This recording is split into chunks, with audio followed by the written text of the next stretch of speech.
ஏகமாய் துதிக்கும் போது இறங்கின மேகமே, ஏகமாய் துதிக்கும் போது இறங்கின மேகமே, ஆலயம் முழுவதும் மகிமையால் நிரப்புமே, ஆலயம் முழுவதும் மகிமையால் நிரப்புமே. மேகமே, மகிமையின் மேகமே, இந்த நாளிலே இறங்கி வாருமே. மேகமே, மகிமையின் மேகமே, வந்தால் போதுமே, எல்லாம் நடக்குமே. வானம் திறக்கணும், தெய்வம் பேசணும், வானம் திறக்கணும், தெய்வம் பேசணும். நேச மகனென்று நித்தம் சொல்லணும், நேச மகளென்று நித்தம் சொல்லணும். மேகமே, மகிமையின் மேகமே, இந்த நாளிலே இறங்கி வாருமே. மேகமே, மகிமையின் மேகமே, வந்தால் போதுமே, எல்லாம் நடக்குமே. வாழ்க்கை பயணத்திலே முன் சென்ற மேகமே, வாழ்க்கை பயணத்திலே முன் சென்ற மேகமே, நடக்கும் பாதைகளை நாள்தோறும் காட்டுமே, நடக்கும் பாதைகளை நாள்தோறும் காட்டுமே. மேகமே, எல்லாரும் இணைந்து பாடுவோமா? மகிமையின் மேகமே, இந்த நாளிலே இறங்கி வாருமே. மேகமே, மகிமையின் மேகமே, வந்தால் போதுமே, எல்லாம் நடக்குமே. வந்தால் போதுமே, எல்லாம் நடக்குமே. வந்தால் போதுமே, எல்லாம் நடக்குமே. நீர் வந்தால் போதுமே, எல்லாம் நடக்குமே. பரிசுத்த ஆவியானவரே, உமக்கு நாங்கள் நன்றி செலுத்துகிறோம். கடந்த நாட்களில் எல்லாம் நீர் நடத்தின விதங்களை நினைத்து பார்க்கிறோம். எவ்வளவு கிருபைகளை எங்களுக்கு தந்து நீர் நடத்தி வந்திருக்கிறீர். எவ்வளவு அதிசயமாய் நீர் எங்களை நடத்தி வந்திருக்கிறீர். அவைகளை எல்லாம் திரும்பி பார்க்கும்போது நாங்கள் எவ்வளவேனும் அதற்கு பாத்திரவான்கள் அல்ல என்பதை மட்டும் இந்த நேரத்தில் நாங்கள் உணர்ந்து, ஆண்டவரை, உளமாற உமக்கு நாங்கள் நன்றி செலுத்துகிறோம். உம்முடைய நாமத்தை மகிமைப்படுத்துகிறோம். என்னுடைய நாமத்தை பிரஸ்தாபப்படுத்துகிறேன், நான் என்னுடைய நாமத்தை பிரஸ்தாபப்படுத்துகிறேன். எந்த ஸ்தானத்திலும் வந்து உங்களை ஆசீர்வதிப்பேன் என்று சொன்னவர், உம்முடைய தூய திருநாமத்தை, மகிமையுள்ள நாமத்தை, உயர்ந்த நாமத்தை ஆராதிக்கிற இந்த வேளையிலே, உயர்த்துகிற இந்த வேளையிலே எங்கள் நடுவில் நீர் சிங்காசனமிட்டு அமர்ந்திருக்கிறபடியினாலே உமக்கு நாங்கள் நன்றி செலுத்துகிறோம். உம்முடைய பிரசன்னம் இந்த இடத்தை நிரப்புகிறது, அதற்காய் நன்றி செலுத்துகிறோம். உம்முடைய மகிமை இந்த இடத்தை நிரப்புகிறது, அதற்காய் நன்றி செலுத்துகிறோம். எல்லா விதமான சோர்வின் ஆவிகள், ஒடுங்கின ஆவிகள் நீங்கி போகிறது, அதற்காக நன்றி செலுத்துகிறோம். உற்சாகத்தின் ஆவியினாலே நீர் எங்களை நிரப்புகிறீர், நீர் எங்களை நிரப்புகிறீர், நீர் எங்களை நிரப்புகிறீர்.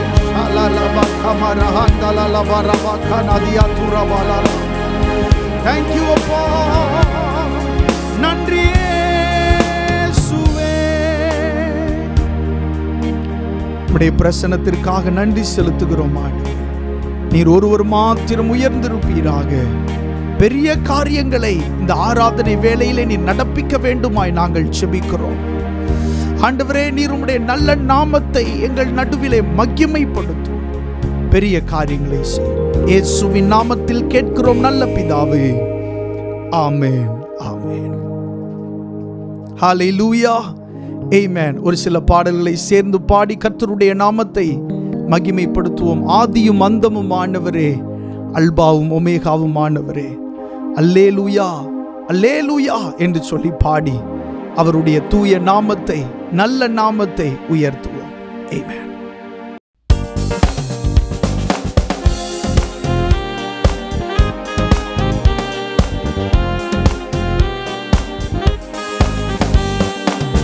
ஆதியும் அந்தமும் ஆனவரே, அல்பாவும் ஒமேகாவும் ஆனவரே, ஆதியும் அந்தமும் ஆனவரே, அல்பாவும் ஒமேகாவும் ஆனவரே. அல்லேலூயா அல்லேலூயா அல்லேலூயா அல்லேலூயா. பரிசுத்த பிதாவே நீர் வாழ்க, யெகோவா தேவனே நீர் வாழ்க.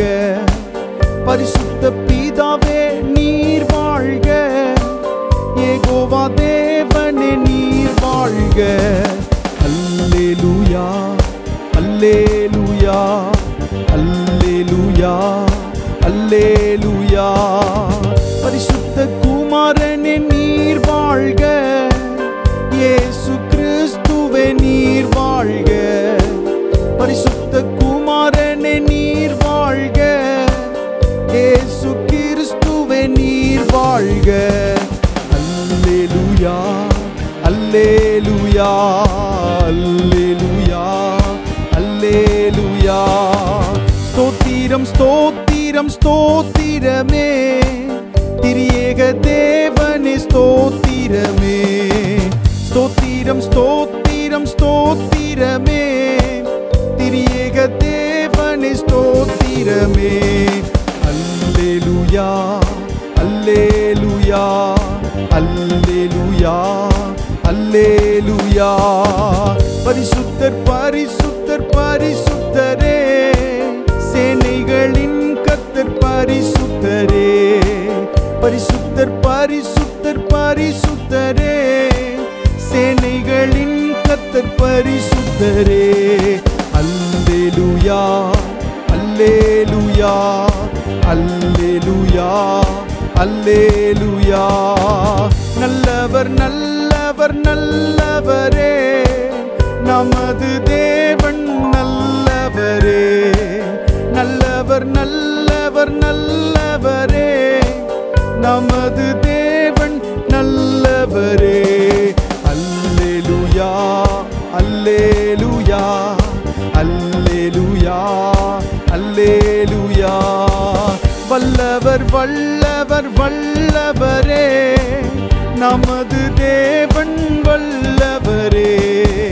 வல்லவர் வல்லவர் வல்லவரே, நமது தேவன் வல்லவரே.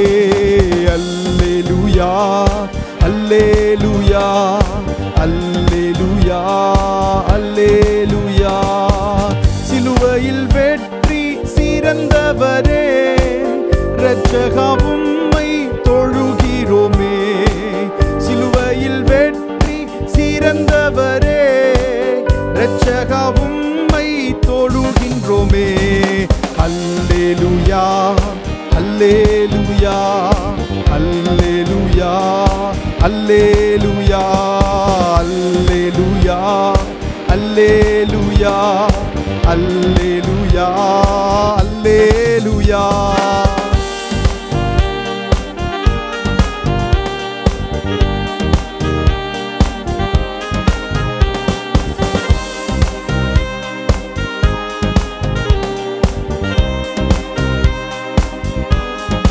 பரிசுத்தர் பரிசுத்தர் பரிசுத்தர் பரிசுத்தரே, சேனைகளின் கர்த்தர் பரிசுத்தரே. சொல்லுவோம். பரிசுத்தர் பரிசுத்தர் பரிசுத்தரே, சேனைகளின் கர்த்தர் பரிசுத்தரே. அல்லேலூயா அல்லேலூயா அல்லேலூயா ஆமென். அல்லேலூயா அல்லேலூயா அல்லேலூயா அல்லேலூயா. ஸ்தோத்திரம் ஸ்தோத்திரம் ஸ்தோத்திரமே, திரியேக தேவனே ஸ்தோத்திரமே. ஸ்தோத்திரம் ஸ்தோத்திரம் ஸ்தோத்திரமே, திரியேக தேவனே ஸ்தோத்திரமே. அல்லேலூயா அல்லேலூயா அல்லேலூயா அல்லேலூயா. வல்லவர் வல்லவர் வல்லவரே, நமது தேவன் வல்லவரே. வல்லவர் வல்லவர் வல்லவரே, நமது தேவன் வல்லவரே. அல்லேலூயா அல்லேலூயா அல்லேலூயா அல்லே. ஆதியும் அந்தமும் ஆனவரே, அல்பாவும் ஓமேகாவும் ஆனவரே. ஆதியும் அந்தமும் ஆனவரே, அல்பாவும் ஓமேகாவும் ஆனவரே. அல்லேலூயா அல்லேலூயா அல்லேலூயா. பாடுவோம் ஆண்டவரே. அல்லேலூயா அல்லேலூயா அல்லேலூயா அல்லேலூயா அல்லேலூயா அல்லேலூயா அல்லேலூயா அல்லேலூயா அல்லேலூயா அல்லேலூயா அல்லேலூயா அல்லேலூயா அல்லேலூயா அல்லேலூயா அல்லேலூயா அல்லேலூயா அல்லேலூயா அல்லேலூயா. நல்லவர் நல்லவர் நல்லவரே, நமது தேவன் நல்லவரே. நல்லவர் நல்லவர் நல்லவரே, நமது தேவன் நல்லவரே. அல்லேலூயா அல்லேலூயா அல்லேலூயா அல்லேலூயா. கடந்த நாட்களிலே ஆண்டவர் நம்மை நடத்தி இருந்த அந்த பாதைகள் எல்லாம் நினைத்து ஆண்டவருக்கு நன்றி செலுத்துவோம். சில காரியங்களை இன்னும் ஆண்டவர் உங்களுடைய ஜெபங்களை கேட்காமல் இருக்கலாம். ஒருவேளை அது ஆண்டவருடைய சித்தமான ஒரு நேரம் இல்லாமல் இருக்கலாம். வேதம் இப்படி சொல்லுகிறது, அவர் சகலத்தையும் அதினதின் காலத்தில் நேர்த்தியாய் அழகாய் ஆண்டவர் என்ன செய்திருக்கிறார். சகலத்தையும் அதினதின் காலத்திலே ஆண்டவர் நேர்த்தியாய் செய்திருக்கிறார். சில காரியங்களுக்கு ஆண்டவருடைய நேரம் வராமல் இருக்கலாம். நாம் ஜெபித்து கொண்டிருக்கிற காரியங்களிலே அந்த பதிலுக்கான நேரம் இன்னும் ஆண்டவருடைய நேரம் அதிலே வராமல் இருக்கலாம். ஆனால் அதை பற்றி நாம் கவலைப்பட வேண்டிய அவசியம் இல்லை. நம்முடைய ஆண்டவர் எவ்வளவு தூரம் ஒரு விஷயம் மாற்றப்பட முடியாமல் இருந்தாலும் அதையும் மறுபடியும் அதை சரியாக்குகிற ஒரு நல்ல ஆண்டவரை நாம் ஆராதிக்கிறோம். ஆமென். நம்முடைய ஆண்டவர் சூழ்நிலைகளை மாற்றுகிறவர். அவரால் எதையும் செய்ய முடியும். அவர் மனுஷன் அல்ல, அவர் மனிதன் அல்ல. ஹல்லேலூயா. ஆமென். அவர் கர்த்தர், நான் கர்த்தர் என்று சொல்லுகிற தெய்வம். அவர் வானத்தையும் பூமியையும் சிருஷ்டித்தவர். ஆமென். நம்முடைய கண்கள் பார்க்காத, நம்முடைய சிந்தைகள் அறியாத, நமக்கு எட்டாத காரியங்களை சிருஷ்டித்த அநாதி தேவன் அவரே. அல்லேலூயா அல்லேலூயா அல்லேலூயா அல்லேலூயா. இன்னொரு பாடலை பாடி ஆண்டவருடைய நாமத்தை மகிமைப்படுத்துவோம். எப்படி நான் பாடுவேன், என்ன சொல்லி நான் துதிப்பேன் என்ற பாடலை சேர்ந்து பாடி கர்த்தருடைய நாமத்தை மகிமைப்படுத்துவோம். ஆமென்.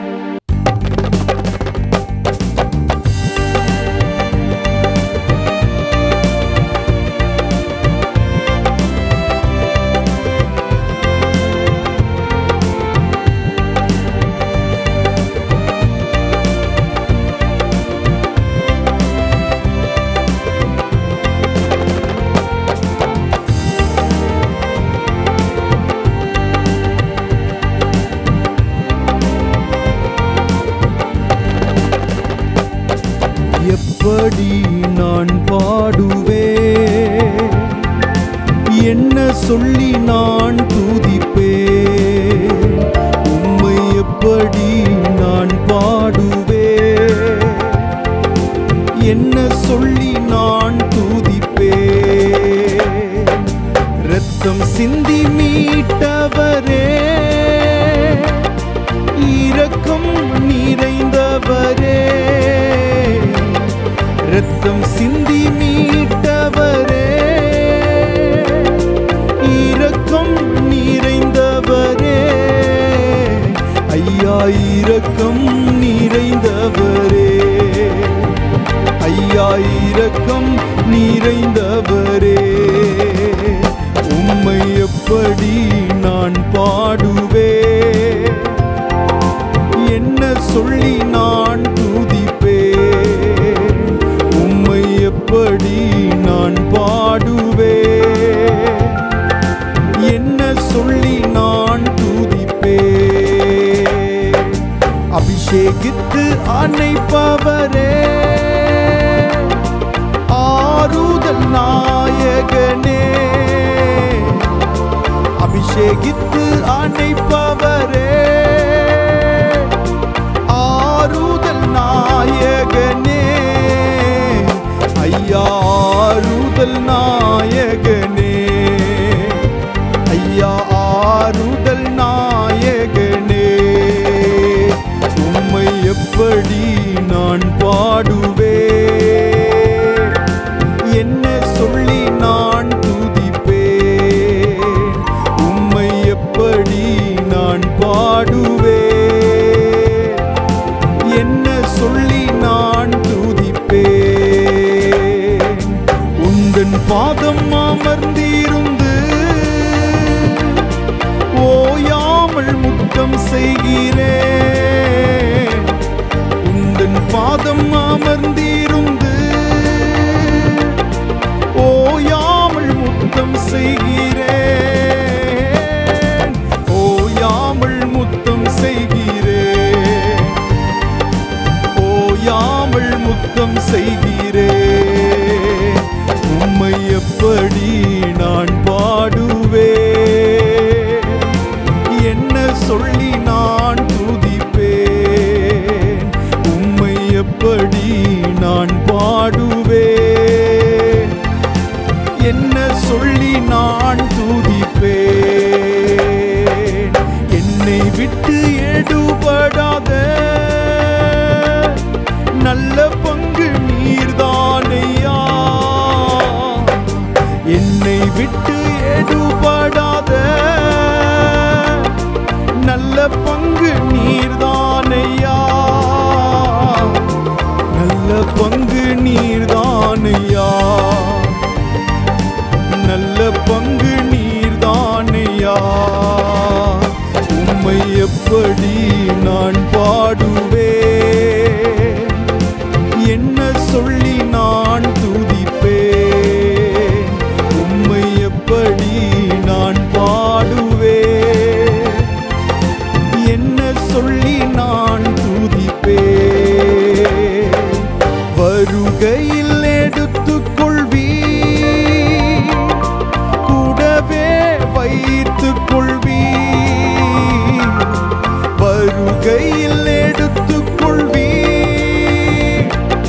கூடவே வைத்துக் கொள்வீர், கூடவே வைத்துக் கொள்வீர், என்னை கூடவே வைத்துக் கொள்வீர், உம்மை எப்படி நான் பாடுவேன், என்ன சொல்லி நான் துதிப்பேன், உம்மை எப்படி நான் பாடுவேன், என்ன சொல்லி நான் துதிப்பேன்.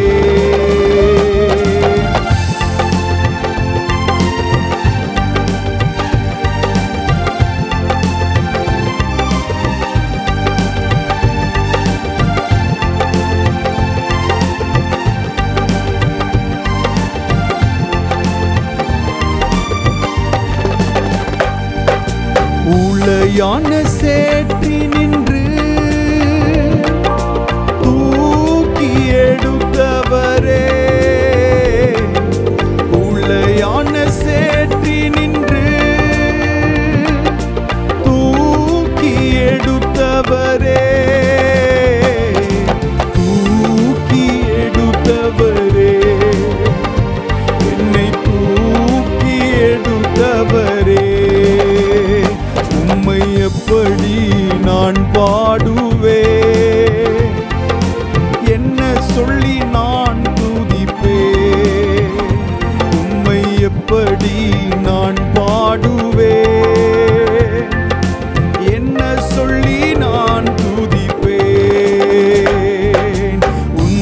நாமம் உயர்த்திடுவேன்,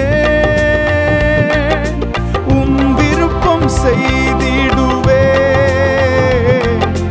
உந்தன் நாமம் உயர்த்திடுவேன், உம் விருப்பம் செய்திடுவேன், உம் விருப்பம் செய்திடுவேன்.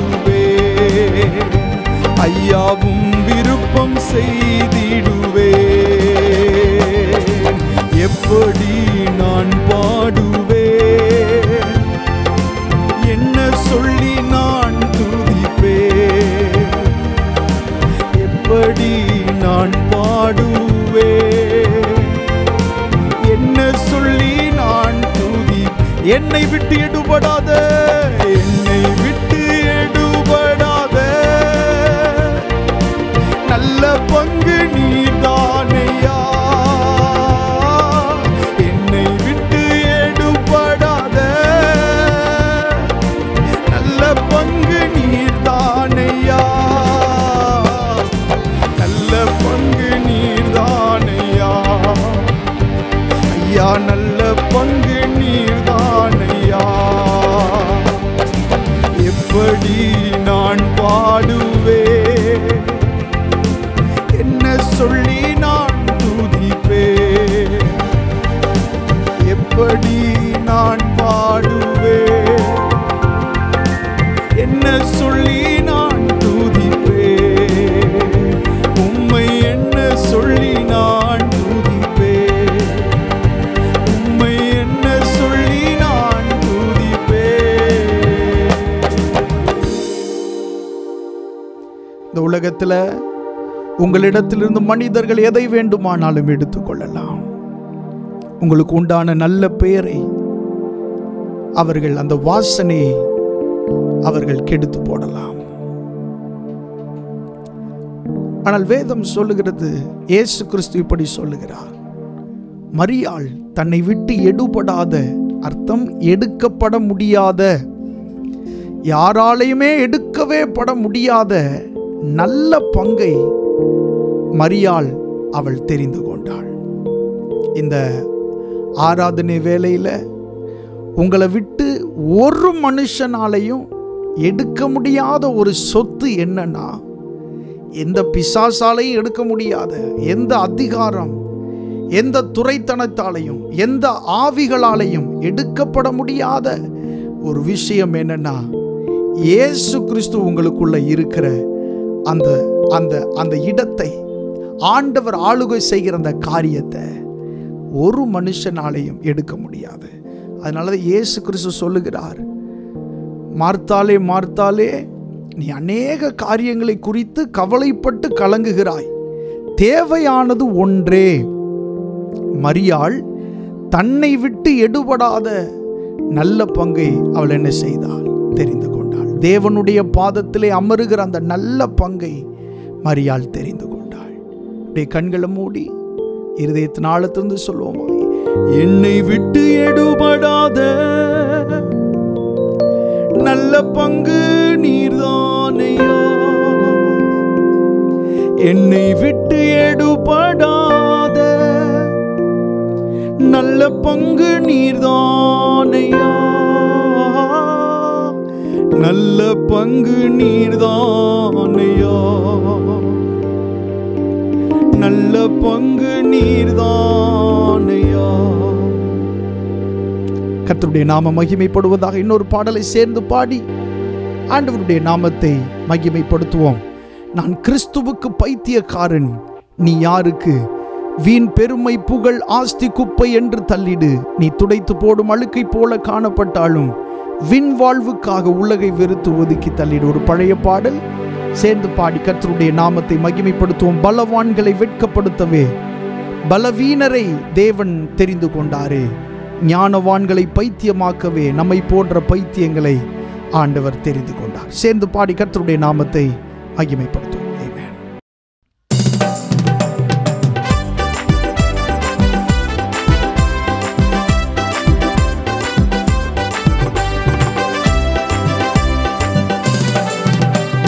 கிறிஸ்துவுக்கு பைத்தியக்காரன், நீ யாருக்கு? வீண் பெருமை புகழ் ஆஸ்தி குப்பை என்று தள்ளிடு.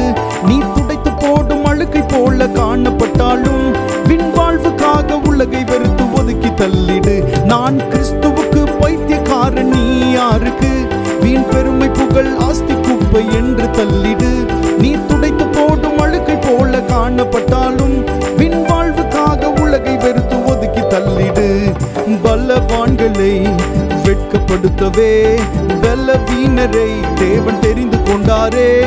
பலவான்களை வெட்கப்படுத்தவே பலவீனரை தேவன் தெரிந்து கொண்டாரே. ஞானவான்களை பைத்தியமாக்கவே பைத்தியங்களை தேவன் தெரிந்து கொண்டாரே.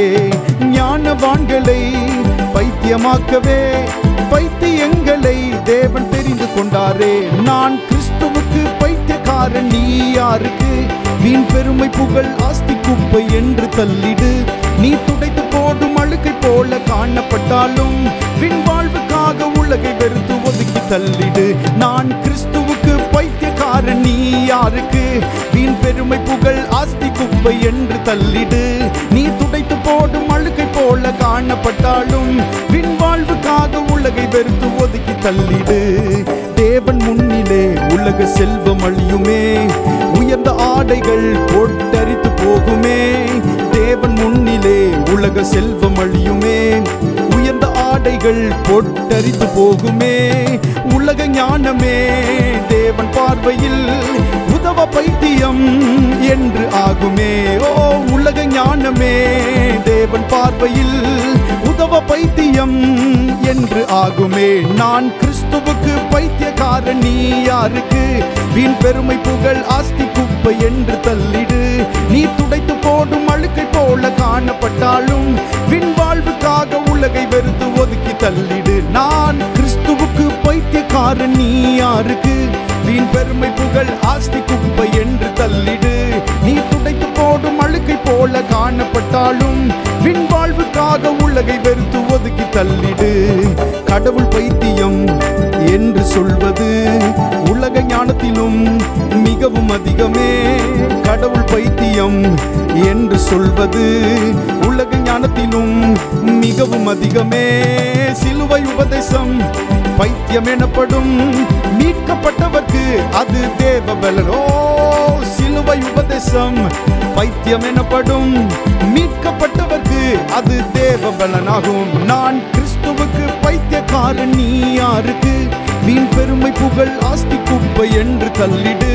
நீ துடைத்து போடும் அழுக்கை போல காணப்பட்டாலும் வின் வாழ்வுக்காக உலகை வெறுத்து ஒதுக்கி தள்ளிடு. நான் கிறிஸ்துவுக்கு பைத்தியக்காரன் நீ யாருக்கு?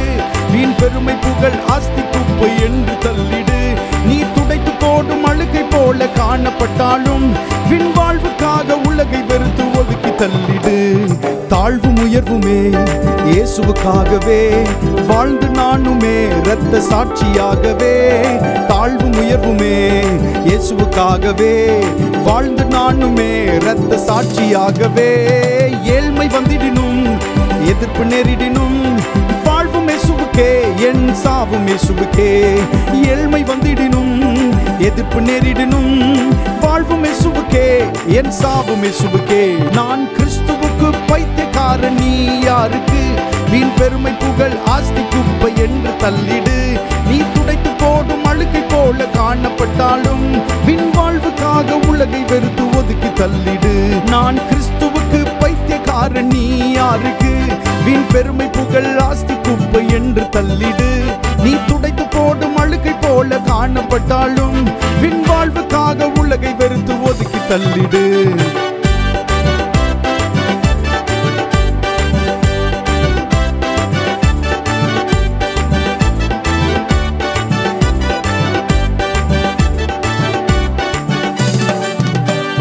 பலவான்களை வெட்கப்படுத்தவே பலவீனரை தேவன் தெரிந்து கொண்டாரே. பலவான்களை வெட்கப்படுத்தவே பலவீனரை தேவன் தெரிந்து கொண்டாரே. ஞானவான்களை பைத்தியமாக்கவே பைத்தியங்களை தேவன் தெரிந்து கொண்டார். ஓ ஞானவான்களை பைத்தியமாக்கவே பைத்தியங்களை தேவன் தெரிந்து கொண்டாரே. நான் கிறிஸ்துவுக்கு பைத்தியக்காரன். ஓ வீண் பெருமை புகழ் ஆஸ்தி குப்பை என்று தள்ளிடு. நீ துடைத்து போடும் அழுக்கை போல காண காணப்பட்டாலும் பின்வாழ்வுக்காக உலகை வெறுத்து ஒதுக்கி தள்ளிடு. நான் கிறிஸ்துவுக்கு பைத்தியக்காரன், நீ யாருக்கு? வீண் பெருமை புகழ் ஆஸ்தி குப்பை என்று தள்ளிடு. நீ துடைத்து போடும் அழுக்கை போல காணப்பட்டாலும் பின்வாழ்வுக்காக உலகை வெறுத்து ஒதுக்கி தள்ளிடு.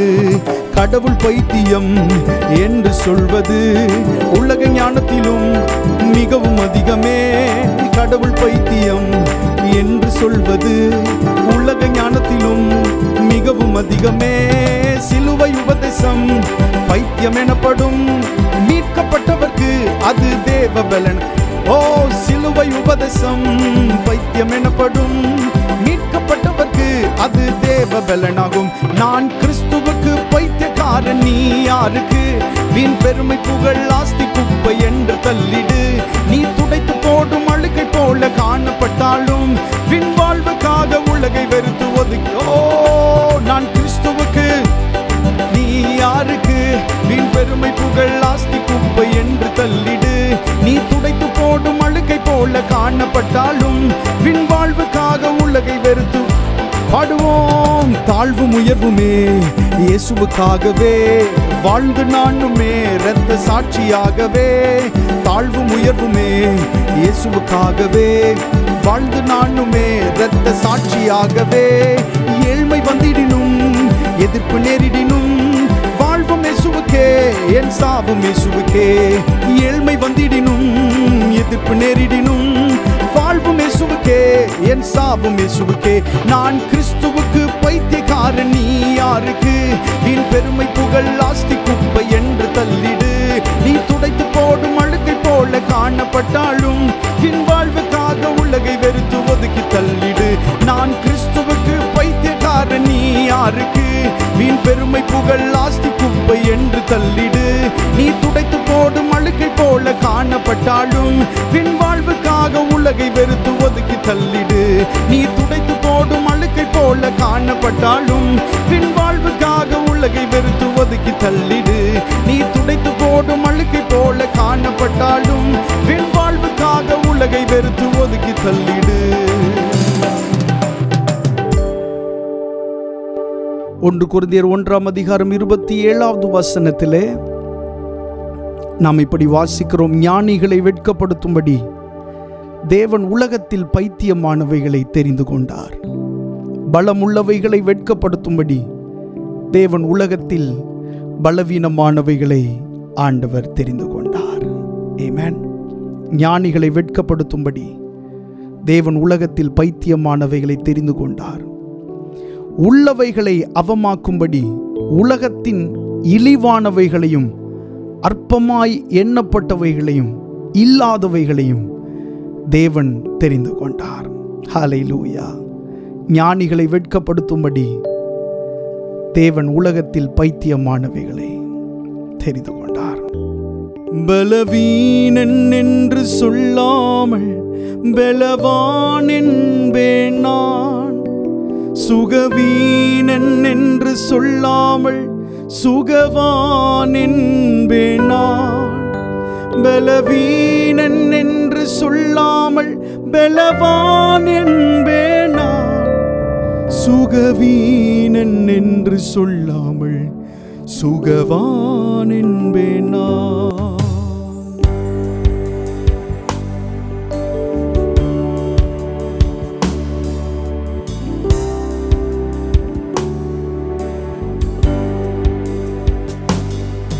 நீர் சொன்னால் எல்லாமாகும், உம் சொல்லால் என் ஜீவன் வாழும். உம் கண்கள் என்னை தேடும், நான் உடைந்தால் உம் உள்ளம் வாடும். உம் கிருபையும் உம் வார்த்தையும் எந்தன் வாழ்வை தாங்கும். உம் கிருபையும் உம் வார்த்தையும் எந்தன் வாழ்வை தாங்கும். பலவீனன் என்று சொல்லாமல் பலவான் என்பேன் நான். சுகவீனன் என்று சொல்லாமல் சுகவான் என்பேன் நான். பலவீனன் என்று சொல்லாமல் பலவான் என்பேன் நான். சுகவீனன் என்று சொல்லாமல் சுகவான் என்பேன் நான். பாவி என்றென்னை தள்ளாமல் பாசத்தால் என்னை அணைத்தவரே. பாவி என்றென்னை தள்ளாமல் பாசத்தால் என்னை அணைத்தவரே. பரியாசமும் பசிதாகமும் உம்மை விட்டு என்னை பிரிக்காதே. பரியாசமும் பசிதாகமும் உம்மை விட்டு என்னை பிரிக்காதே. பலவீனன் என்று சொல்லாமல் பலவான் என்பேன் நான். சுகவீனன் என்று சொல்லாமல் சுகவான் என்பேன் நான். பலவீனன் என்று சொல்லாமல் பலவான் என்பேன் நான். சுகவீனன் என்று சொல்லாமல் சுகவான் என்பேன் நான். மெய் தேவாவும் அன்பை காட்டவே சொந்த ஜீவனை தந்தீரையா. மெய் தேவாவும் அன்பை காட்டவே சொந்த ஜீவனை தந்தீரையா. மார்பிலே தினம் சாய்ந்து நான் முத்தமிட்டு இளை பாருவே. மார்பிலே தினம் சாய்ந்து நான் முத்தமிட்டு இளை பாருவேன். பலவீனன் என்று சொல்லாமல் பலவான் என்பேன் நான். சுகவீனன் என்று சொல்லாமல் சுகவான் என்பேன் நான். பலவீனன் என்று சொல்லாமல் பலவான் என்பேன் நான். சுகவீனன் என்று சொல்லாமல் சுகவான் என்பேன் நான். உம்மை ஆராதிப்பேன், உம்மை ஆராதிப்பேன், உம்மை துதித்திடுவேன், உம்மை உயர்த்திடுவேன். உம்மை ஆராதிப்பேன், உம்மை ஆராதிப்பேன், உம்மை துதித்திடுவேன், உம்மை உயர்த்திடுவேன். பலவீனன் என்று சொல்லாமல் பலவான் என்பேன் நான். சுகவீனன் என்று சொல்லாமல் சுகவான் என்பேன் நான். பலவீனன் என்று சொல்லாமல் பலவான் என்பேன் நான். சுகவீனன் என்று சொல்லாமல் சுகவான் என்பேன் நான். பரிசுத்த ஆவியானவரே, உள்ளவைகளை அவமாக்கும்படி ஆண்டவரே இழிவாய் எண்ணப்பட்ட எங்களை நீர் தெரிந்து கொண்டீரே, உமக்கு நாங்கள் நன்றி செலுத்துகிறோம். ஆண்டவரே, உம்முடைய அன்பு எவ்வளவு பெரியது, உம்முடைய அன்பு எவ்வளவு உயர்ந்தது. வேதம் சொல்லுகிறது, தேவன் தெரிந்து கொண்டார், எங்களை நீர் தெரிந்து கொண்டீரப்பா. ஆண்டவரே, உம்முடைய நாமத்தின் மகிமைக்காக எங்களை நீர் தெரிந்து கொண்டீர். ஹல்லேலூயா. பிரியமான தேவனுடைய பிள்ளைகளை, இந்த வார்த்தை யோசித்து பாருங்க. ஆண்டவர் உங்களை தெரிந்து கொண்டார். 28வது வசனம் 1 கொரிந்தியர் 1:28 தேவன் தெரிந்து கொண்டார் என்ற வார்த்தை எழுதப்பட்டிருக்கிறது. ஆண்டவர் உங்களை தெரிந்து கொண்டிருக்கிறார். வேதம் சொல்லுகிறது, நீங்கள் என்னை தெரிந்து கொள்ளவில்லை, நான் உங்களை தெரிந்து கொண்டேன். ஆண்டவர் தான் உங்களை தெரிந்து கொண்டார். அவருடைய பிள்ளைகளாய் இருக்கும்படி தெரிந்து கொண்டார். அவருடைய சொந்த ஜனங்களாய் இருக்கும்படி தெரிந்து கொண்டார். அவருடைய நாமத்தை சொல்லுகிற அந்த அதிகாரத்தையும் அந்த உரிமையும் நமக்கு தந்தார். அநேகர் அவருடைய நாமத்தை சொல்ல துணிந்தார்கள். சில பிசாசுகள் அவருடைய நாமத்தை சொல்ல துணிந்தது. இயேசு அவைகளை அதட்டினார். இயேசுவினுடைய நாமத்தை அவைகள் சொல்ல அவர் அனுமதிக்கவில்லை. வேதம் சொல்லுகிறது, இந்த ஜனத்தை எனக்கென்று ஏற்படுத்தினேன், இவர்கள் என் துதியை சொல்லி வருவார்கள். ஹல்லேலூயா. ஆண்டவருடைய துதியை சொல்லும்படி, அவருடைய நாமத்தை மகிமைப்படுத்தும்படி, அவரை ஆராதிக்கும்படி ஆண்டவர் நம்மை சிருஷ்டித்திருக்கிறார். ஆமென். வேதம் சொல்லுகிறது, சுவாசம் உள்ள யாவும் கர்த்தரை துதிப்பதாக. ஹல்லேலூயா. எவ்வளவு அதிசயமான அற்புதமான காரியங்கள் ஆண்டவர் நமக்கு செய்திருக்கிறார். உன்னதமான அவருடைய நாமத்தை துதிக்கும்படி, ஸ்தோத்தரிக்கும்படி தேவன் நம்மை சிருஷ்டித்திருக்கிறார். அந்த அன்புக்காக எல்லாரும் ஆண்டவருக்கு நன்றி செலுத்துவோம். ஹல்லேலூயா. ஷெலே பராகதி டபரம சந்தனரரா லே பிரமாண சந்தராமனாகம் துநாதரே லே பராஹந்தனே ली प्रमाण क्षमता रगडाया देते ते तेरे बेकेते पराश इडम्ब्रा नमो शंतना रगदी अंदला लबरगदे ए डाकाता ताता लबराशियाता उडमना क्षमतरमना हम तरादी अंधेरे रे बाखना. Thank you appa, thank you appa, thank you appa, thank you appa. Hallelujah. Oh, hallelujah, hallelujah. Thank you, thank you, thank you. நீர் இடைப்பட்டு கொண்டிருக்கிறதற்காக நன்றி. Oh, shalala baribi sapakatu sapalaya le prate ketele le bara. ஆண்டவர் உங்களை மறுபடியும் உங்களுடைய நிலையிலே நிறுத்தி கொண்டிருக்கிறார். சிலரை ஆமென், நீங்கள் வலுவி போன இடத்திலிருந்து மறுபடியும் உங்களுடைய ஸ்தானத்துக்கு ஆண்டவர் கொண்டு வருகிறார். ஓ ஷேதே ரேபா கானாதி ஆந்தானா பராஷ் லீப்ரமான சம்தரே நானா. Thank you அப்பா. பரிசுத்த ஆவியானவரே, உமக்கு நாங்கள் நன்றி செலுத்துகிறோம். தாராதினுடைய மீதியான பகுதிகளை நீர் ஆசீர்வதியும். இயேசுவின் நாமத்தில் கேட்கிறோம் நல்ல பிதாவே. ஆமென். வாசிக்கும்படியாய் தெரிந்து கொண்ட சங்கீத பகுதி 35வது சங்கீதம். நாம் வாசிக்கலாம்.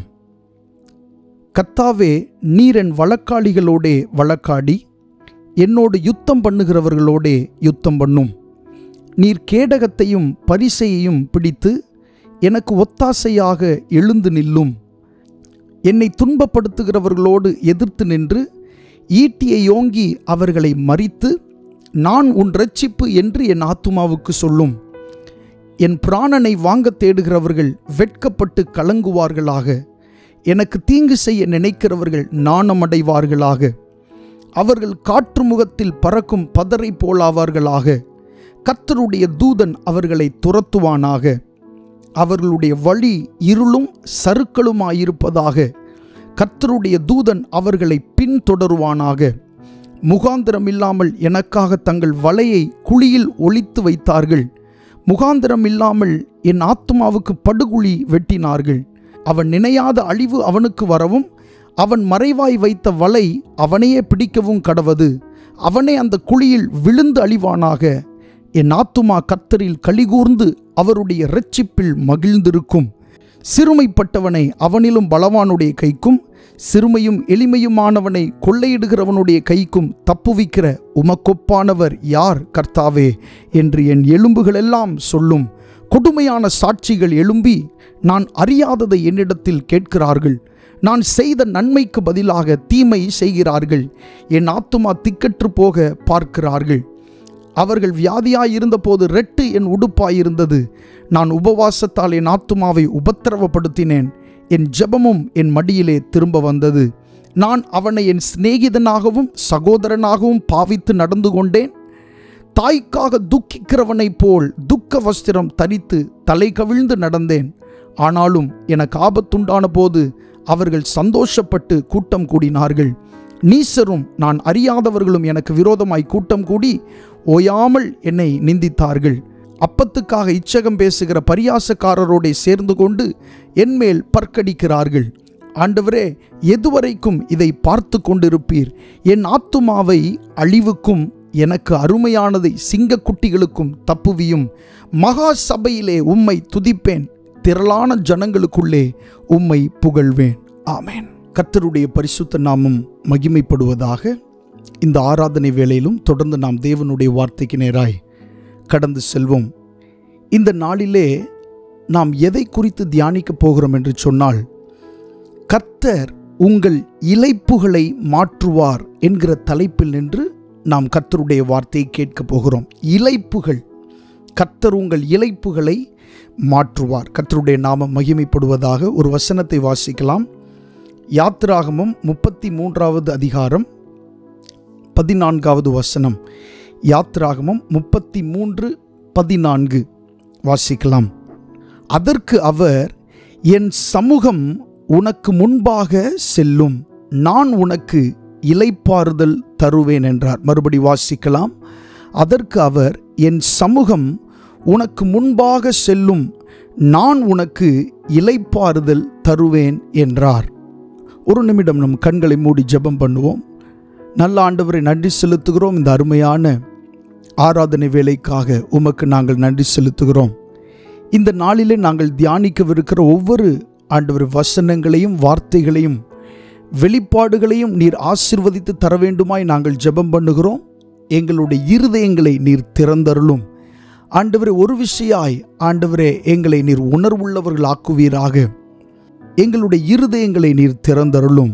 ஆண்டவரே, உம்முடைய வசனத்தை நாங்கள் கேட்பதற்கு, அதை அப்பியாசப்படுத்துவதற்கு, அதை எங்களுடைய வாழ்க்கையில் நடைமுறைப்படுத்துவதற்கு தேவன் உதவி செய்ய வேண்டுமாய் நாங்கள் ஜெபிக்கிறோம்.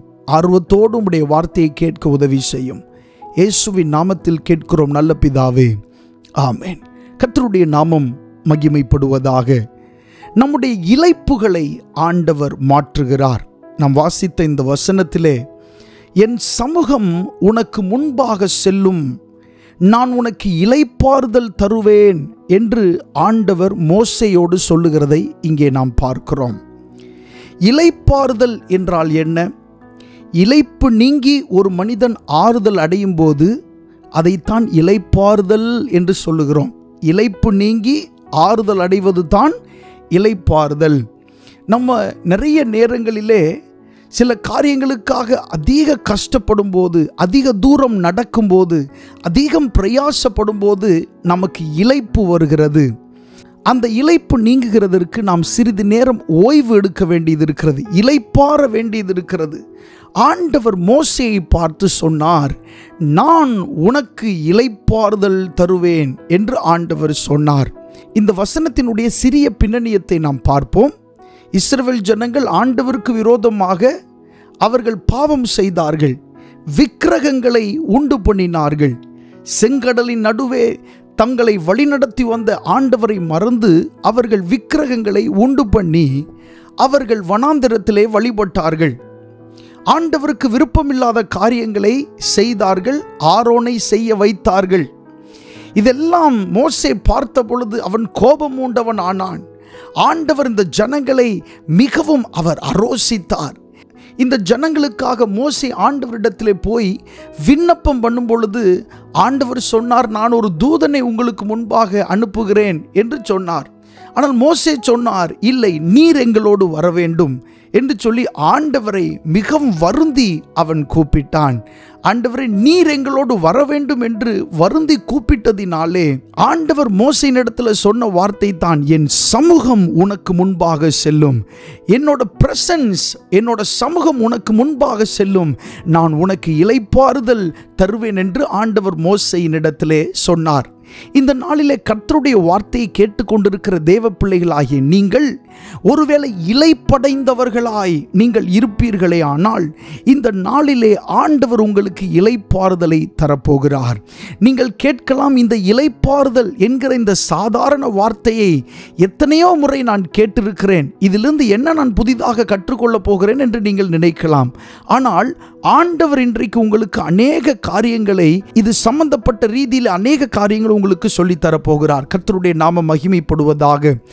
இளைப்பு என்பது எல்லா மனுஷருக்கும் வரக்கூடிய ஒன்று. நோவா தன்னுடைய பேழையில் இருந்து பல நாட்கள் மழை பெய்து நின்றிருக்கிறது. இப்பொழுது நோவா தன்னிடத்தில் இருக்கிற ஒரு புறாவை அவன் வெளியே விடுகிறான். அந்த புறா அந்த பேழையிலிருந்து வெளியே போய் தன்னுடைய கால் வைத்து இளைப்பாறுகிறதுக்கு இடம் காணாமல் அது மறுபடி நோவாவினுடைய பேழையிலே வந்துவிட்டது. அப்போ மிருக ஜீவன்களுக்கும் பறவைகளுக்கும் இளைப்பாறுகிறதுக்கு இடம் தேவைப்படுகிறது. மட்டுமல்ல, இயேசு கிறிஸ்து இந்த பூமியிலே அவர் வாழ்ந்தபோது வேதவசனம் சொல்லுகிறது, அவர் இளைப்படைந்தவராய், பிரயாணத்தில் இளைப்படைந்தவராய் ஒரு கிணற்றின் அருகே இயேசு கிறிஸ்து உட்கார்ந்தார் என்று வேதவசனம் சொல்லுகிறது. இயேசு கிறிஸ்து இந்த பூமியிலே அவர் 100% அவர் மனுஷனாக வாழ்ந்தார். அவருக்கு இளைப்பு வந்தது, டயர்டாயிட்டார் அவர் பிரயாணத்தில். நாமும் நம்முடைய வாழ்க்கை பயணத்திலே பிரயாணத்தில் என்ன செய்கிறோம்? இளைப்படைகிறோம். ஒரு சில காரியங்களை நாம் எதிர்பார்க்கிறதுனால இளைப்படைந்து விடுகிறோம். வாக்கு தத்தத்தை எதிர்பார்த்து இளைப்படைகிறோம். ஆண்டவர் சொன்ன காரியம் இன்னும் நடைபெறவில்லையே, ஏன் தாமதமாய் கொண்டிருக்கிறது என்று இளைப்படைகிறோம். இப்படி நிறைய இளைப்பு இருக்கிறது. ஹல்லேலூயா. இப்படிப்பட்ட பலவிதமான இளைப்பின் நடுவில் தான் ஒரு மனிதன் பிரயாணம் செய்கிறான்.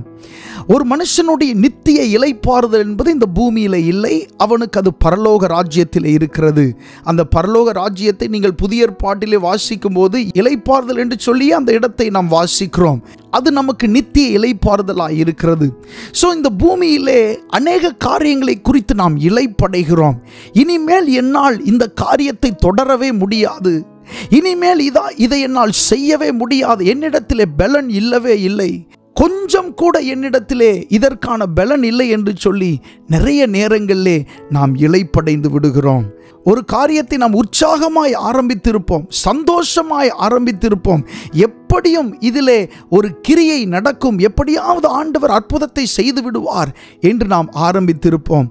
ஆனால் அந்த காரியங்கள் முழுமை பெறாமல், அந்த காரியங்கள் சரியாகாமல், அந்த காரியங்கள் முற்று பெறாமல், அதற்காகவே முயற்சி செய்து, அதற்காகவே பிரயாசப்பட்டு, அதற்காகவே இரவு பகலாக வேலை செய்து, அதற்காகவே கண்ணீர் வடித்து, அதற்பின்னாக ஓடி, ஆனாலும் இன்னும் அதற்கான ஒரு முடிவை பெறாத போது நமக்கு இளைப்பு வருகிறது.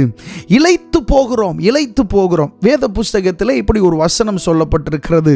நாம் எல்லாரும் சேர்ந்து வாசிக்க போகிறோம். நீதிமொழிகள் 13வது அதிகாரம் 12வது வசனம். நீதிமொழிகள் 13:12 வாசிக்கலாமா? நெடுங்காலமாய் காத்திருக்குதல் இருதயத்தை இளைக்க பண்ணும், விரும்பினது வரும்போதோ ஜீவ விருட்சம் போல் இருக்கும் என்று சொல்லப்பட்டிருக்கிறது. நெடுங்காலமாய் நீங்கள் ஒரு விஷயத்திற்காக காத்திருக்கும் போது வேதம் என்ன சொல்லுகிறது? இருதயத்தை அது இளைக்க பண்ணும். எவ்வளவு காலம், இன்னும் எவ்வளவு காலம் இந்த குழந்தை பாக்கியத்திற்காக நான் காத்திருக்க வேண்டும், இன்னும் எவ்வளவு காலம் நான் எதிர்பார்த்திருக்கிற இந்த விஷயத்திற்காக நான் காத்திருக்க வேண்டும் என்று சொல்லி அநேக நேரத்திலே நாம் அங்கலாய்த்து இளைத்து போகிறோம், இளைப்படைகிறோம். ஐயோ, என்னால் முடியவே முடியாது, இது என்னை கொண்டு நடக்கவே நடக்காது என்று சொல்லி நாமாகவே ஒரு திட்டத்திற்குள்ளாக வந்து விடுகிறோம். அப்படிப்பட்ட ஒரு இளைப்படைந்த சூழ்நிலையிலே இன்றைக்கு கர்த்தருடைய வார்த்தையை கேட்கிற நீங்கள் ஒருவேளை இருந்து கொண்டிருக்கலாம். உங்களை பார்த்து ஆண்டவர் சொல்லுகிறார். மத்தேயு எழுதின சுவிசேஷம் 11வது அதிகாரம் 28வது வசனத்திலே சொல்லப்பட்ட வசனம், அதை ஆண்டவர் உங்களோடு பேசுகிறார். வருத்தப்பட்டு பாரம் சுமக்கிறவர்களே, நீங்கள் எல்லாரும் என்னிடத்தில் வாருங்கள், நான் உங்களுக்கு இளைப்பாறுதல் தருவேன். ஹல்லேலூயா. ஆண்டவர் என்ன சொல்லுகிறார்? நான் உங்களுக்கு இளைப்பாறுதல் தருவேன் என்று ஆண்டவர் சொல்லுகிறார். வருத்தப்பட்டு பாரம் சுமக்கிறவர்களே, நீங்கள் எல்லாரும் எல்லாரும் என்னிடத்திலே வாருங்கள், நான் உங்களுக்கு இளைப்பாறுதல் தருவேன். அநேக காரியங்களை குறித்து அங்கலாய்த்தவர்களாய், வேதனித்தவர்களாய், கண்ணீரோடு நீங்கள் அமர்ந்து கொண்டிருக்கலாம். இன்னைக்கு ஆண்டவர் என்னிடத்தில் ஏதாகிலும் பேசிவிட மாட்டாரா என்று சொல்லி நீங்கள் எதிர்பார்ப்போடு அமர்ந்திருக்கலாம். ஆண்டவர் உங்களை பார்த்து சொல்லுகிறார், வருத்தப்பட்டு பாரம் சுமக்கிறவர்களே, ஒவ்வொரு நாளும் கஷ்டமாயிருக்கிறது, ஒவ்வொரு ராத்திரியும் கஷ்டமாயிருக்கிறது, ஒவ்வொரு நொடியும் கஷ்டமாயிருக்கிறது. பாரத்தோடு நகர்ந்து கொண்டிருக்கிற தேவ பிள்ளையே, கஷ்டத்தோடு தன்னுடைய வாழ்க்கையை நகர்த்தி கொண்டிருக்கிற தேவ பிள்ளையே, ஆண்டவர் உங்களை பார்த்து சொல்லுகிறார், என்னிடத்தில் வாருங்கள், நான் உங்களுக்கு இளைப்பாறுதல் தருவேன். ஹல்லேலூயா. நம்முடைய ஆண்டவர் இளைப்பாறுதல் தருகிறவர். நம்முடைய ஆண்டவர் இளைப்புகளை மாற்றுகிறவர். பல நாட்களாக ஆமென் மனம் சலித்த நிலையிலே நீங்கள் இருக்கலாம். ஆண்டவருடைய வாக்குத்தத்த வசனம் உங்களுக்கு வேத புஸ்தகத்திலே வருகிறது. உங்களோடு ஆண்டவர் பேச முயற்சிக்கிறார். ஆனால் அந்த வாக்குத்தத்தத்தை எடுத்துக்கொள்ள உங்களுக்கு மனம் இல்லை. ஏனென்று சொன்னால் நீங்கள் நினைக்கிறீர்கள், எத்தனை காலத்திற்கு தான் ஆண்டவர் இப்படி பேசிக்கொண்டே இருப்பார், என்றைக்கு தான் அவருடைய கிரியையை நான் பார்க்க போகிறேன், ஆண்டவர் பேச மட்டும் தான் செய்கிறார், அவருடைய கிரியை என்னால் பார்க்க முடியவில்லையே என்று சொல்லி நீங்கள் அங்கலாய்த்து கொண்டு ஆண்டவருடைய வசனத்தை கூட எடுத்துக்கொள்ள முடியாத ஒரு மனம் சலித்து போன நிலையிலே நீங்கள் இருக்கலாம். இதே பாதையை நம்முடைய முற்பிதாவாகிய ஆபிரகாம் கடந்து வந்ததுண்டு.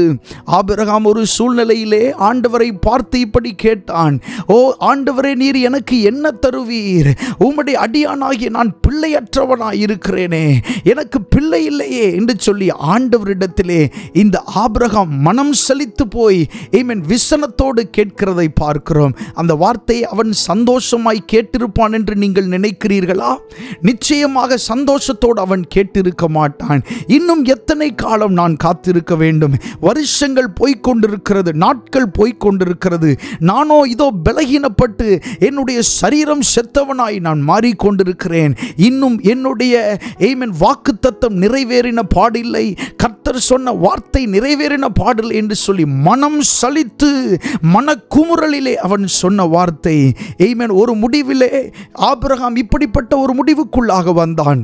இஸ்மவேல் உமக்கு முன்பாக பிழைப்பானாக. ஆகார் மூலமாக பெறப்பட்ட அந்த இஸ்மவேல் உமக்கு முன்பாக பிழைக்கட்டும். ஆபிரகாமினுடைய மனதில் வந்தது என்ன தெரியுமா?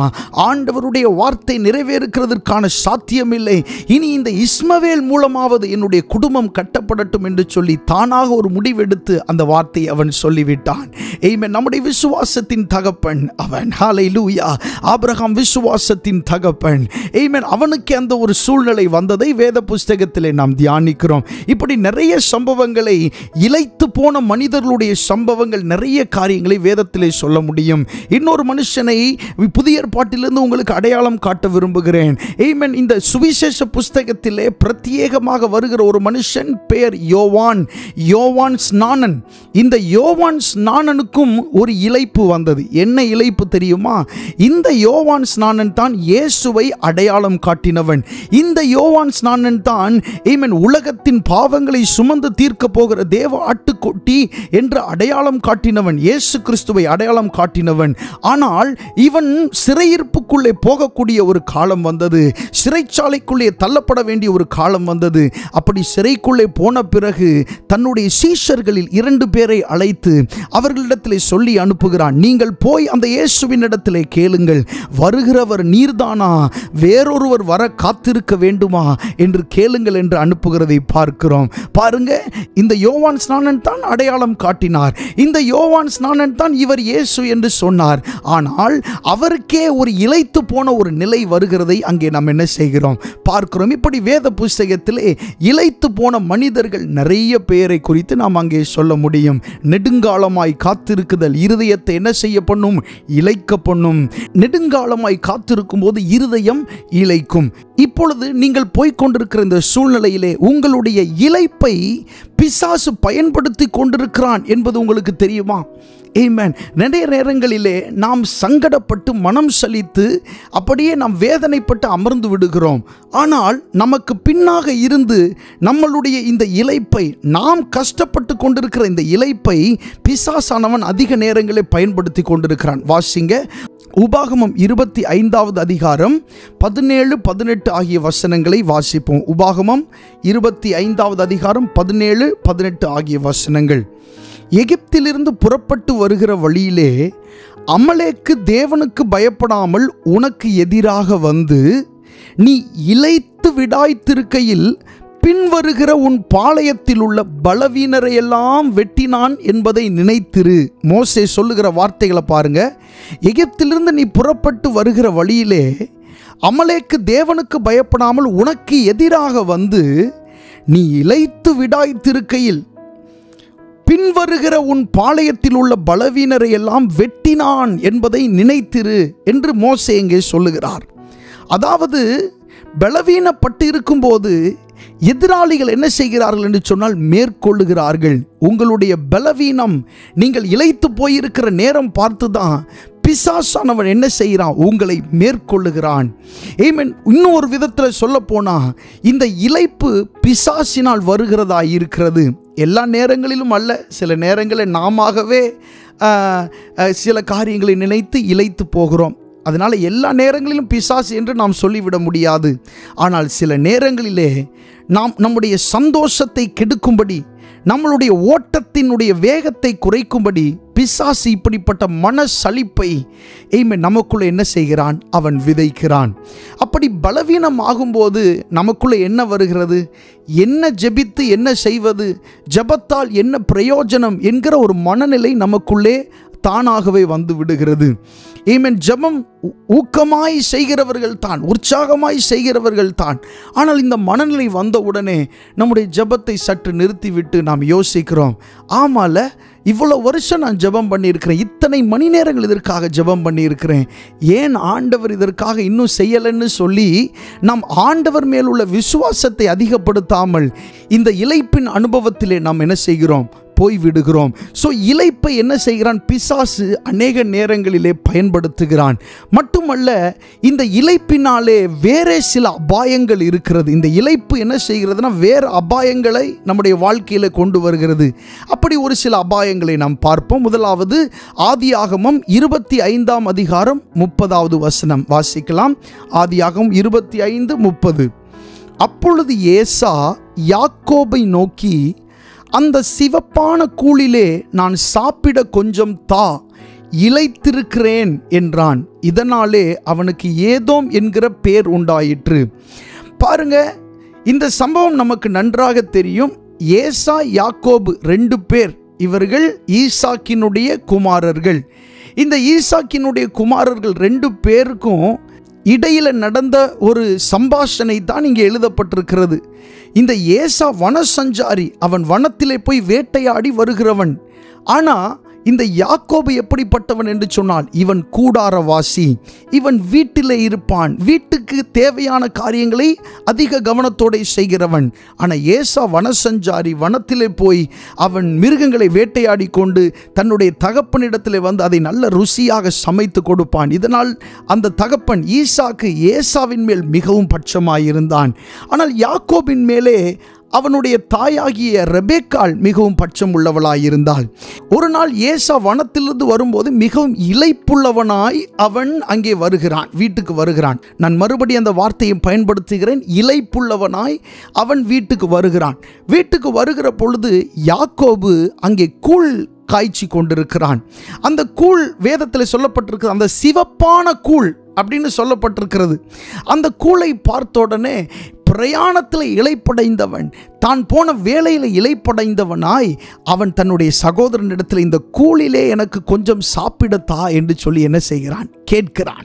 அப்படி கேட்கும்போது அவன் யாக்கோபு கேட்கிறான், உன்னுடைய சேஷ்ட புத்திர பாகத்தை நீ என்ன செய்யணும்? விற்று போடு அப்படின்னு சொன்ன உடனே ஏசா என்ன சொல்லுகிறான்? இந்த சேஷ்ட புத்திர பாகம் எனக்கு என்னத்திற்கு? ஒரு சில வாரத்திற்கு முன்பாக கூட இது சம்பந்தப்பட்ட வேறே காரியத்தை நாம் தியானித்தோம்.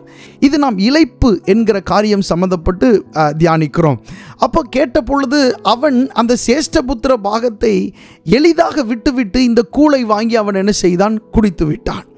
இப்போ பாருங்க, இவனுக்கு உடனடியாக இவனை முடிவெடுக்க வைத்தது எது? அவனுடைய இளைப்பு. இப்போ இந்த இளைப்புனால தான் நிறைய பேர் என்ன செய்கிறாங்கன்னா, உடனடியாக ஏதாவது ஒரு முடிவெடுக்கிறார்கள். பல லட்சம் ரூபாய் கடன் வாங்கி விடுகிறார்கள். ஏதாவது செய்யக்கூடாத காரியத்தை, ஆண்டவருக்கு பிடிக்காத காரியத்தை துரிதப்பட்டு செய்து விடுகிறார்கள். சிலர் பாவமான வழியை தெரிந்து கொள்ளுகிறார்கள். ஆண்டவருக்கு பிரியமில்லை தான், ஆனால் மனசில் வர்ற இளைப்பு என்ன செய்யுது? அது தேவையில்லாத காரியங்களை நமக்கு முடிவெடுக்க வைத்து விடுகிறது.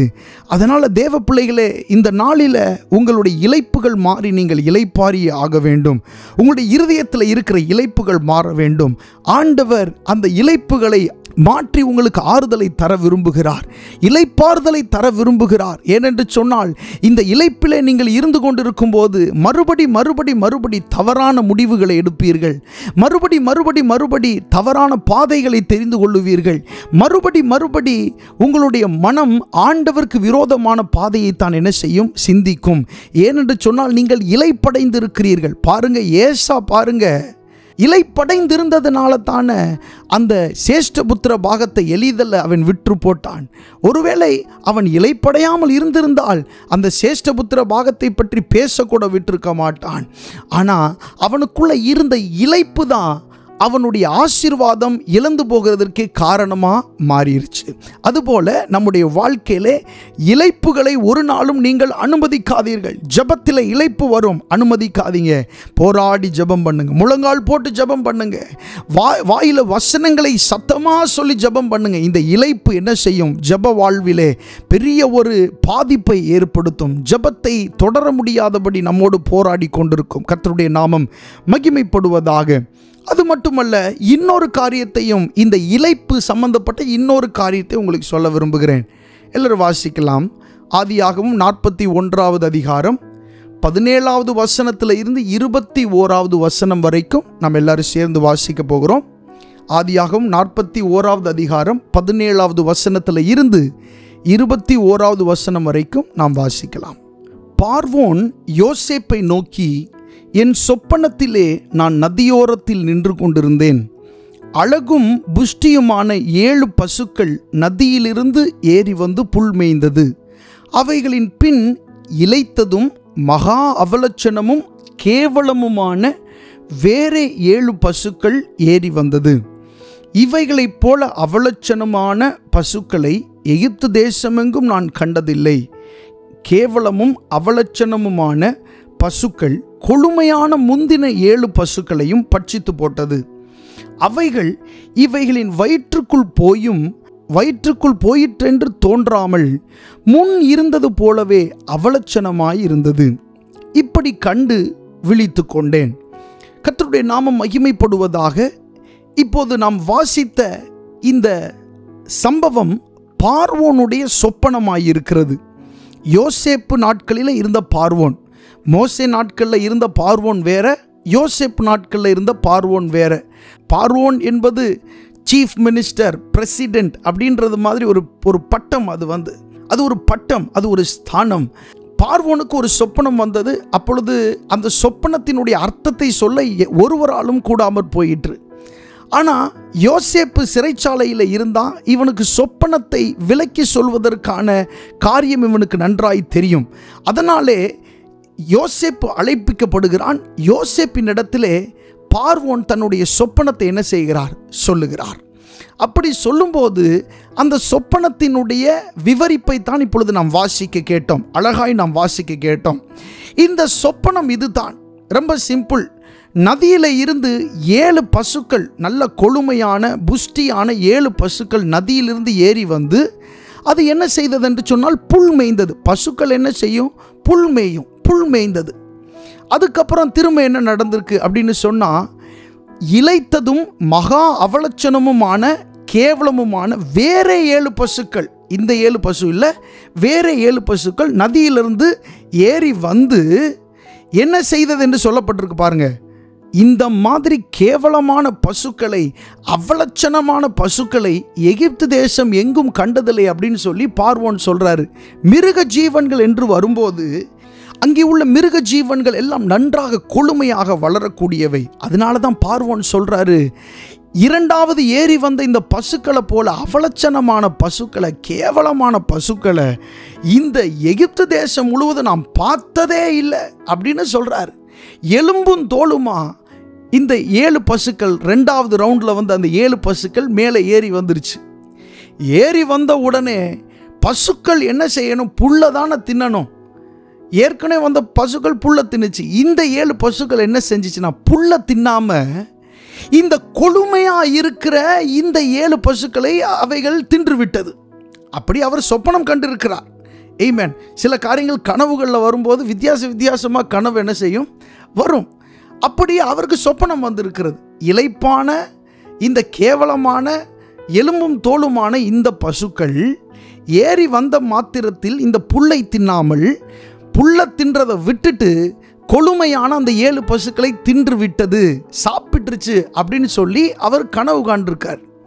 இப்போ பார்வோனுடைய கனவு ஒரு பக்கம் இருக்கட்டும், இந்த சொப்பனத்திலிருந்து உங்களுக்கு நான் ஒரு விளக்கத்தை சொல்ல விரும்புகிறேன். என்னவென்று சொன்னால், ஆமென், உங்களுடைய இளைப்பின் அனுபவம், உங்களுடைய மனசலிப்பின் அனுபவம், உங்களுடைய வருத்தத்தின் அனுபவம் என்ன செய்யும் என்று சொன்னால், உங்களுடைய நல்ல நாட்களை கெடுத்து போடும். உங்களுடைய ஆசீர்வாதமான நாட்களை அவைகள் கெடுத்து போடும். இங்கே நம்ம வாசித்தோம் அல்லவா, அவைகளின் பின்பு இளைத்ததும் மகா அவலட்சணமுமான கேவலமுமான 7 பசுக்கள் ஏறி வந்து 19வது வசனத்தில் அப்படி சொல்லப்பட்டிருக்கிறது. பாருங்க, இளைத்து போன இந்த பசுக்கள் ஏறி வந்தப்போ புல்ல தின்னாம கொழுமையாக இருந்த அந்த பசுக்களை அவைகள் தின்றுவிட்டது. அதுபோல உங்களுக்குள்ள இருக்கிற இளைப்பின் அனுபவம், உங்களுக்குள்ள இருக்கிற அந்த சலிப்பு என்ன செய்யும்னா, உங்களுடைய நல்ல நாட்களை, ஆசீர்வாதமான நாட்களை, செழிப்பான நாட்களை அவைகள் சாப்பிட்டுவிடும். ஹல்லேலூயா, ஆமென். கர்த்தருடைய நாமம் மகிமைப்படுவதாக. ரொம்ப ஜாக்கிரதையோடு நாம் இந்த விஷயத்தில் இருக்க வேண்டும். இந்த இளைப்பு என்பது நம்மை எவ்வளவாய் கஷ்டத்திற்குள்ளாக்குகிறது என்று நீங்கள் யோசித்து பாருங்கள். சாதாரண விஷயம், அடிக்கடி நமக்கு வருகிற சாதாரண விஷயம். ஆனால் நம்முடைய நல்ல ஜெப வாழ்க்கையை அது கெடுத்து போடும். ஆண்டவரோடு இருக்கிற தொடர்பை அது கெடுத்து போடும். ஆண்டவரோடு இருக்கிற அந்த இணைப்பை அது கெடுத்து போடும். வேத வசனத்தோடு நாம் கொண்டிருக்கிற அந்த உறவை இந்த இளைப்பு என்ன செய்யும்? கெடுத்து போடும். ஆமென். இளைப்பா இருக்கும்போது வேத வசனத்தை வாசிச்சு பாருங்க, இளைப்பா இருக்கும்போது வாசிச்சு பாருங்க, உங்களுக்கு ஒரு திருப்தியே வராது. ஏன்னா மனசுக்குள்ள அப்படி ஒரு ஒரு ஒரு ஒரு நெருடல் இருக்கும். நான் வாசிச்சு என்ன நடந்துச்சு? வேதத்தை தானே வாசிக்கிறேன், ஜெபம் தானே செய்கிறேன் அப்படின்னு சொல்லி இந்த இளைப்பு உங்களுக்குள்ள பேசிக்கொண்டே இருக்கும். நான் அப்பொழுதே சொன்னேன் அல்லவா, ஆபிரகாம் கூட மனம் சலித்து சில இடங்கள் எப்படி பேசினார் சொல்லி, அதுபோல சில நேரங்களில் நம்மையும் என்ன செய்யும்? பேச வைத்து விடும்.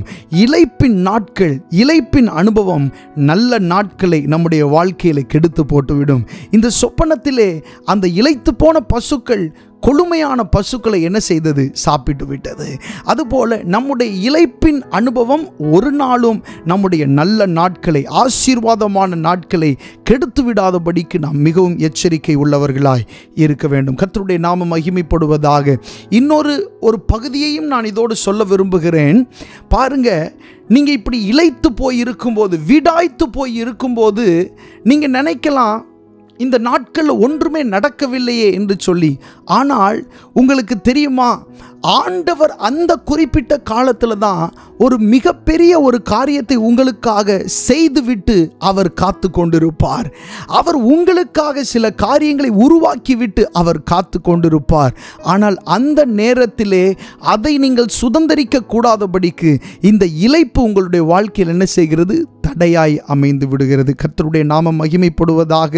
ஆமென். உங்களுடைய ஜெப வாழ்க்கையை மறுபடி நீங்கள் துவங்க வேண்டும். மறுபடி நீங்கள் நன்றாய் ஜெபிக்க வேண்டும்.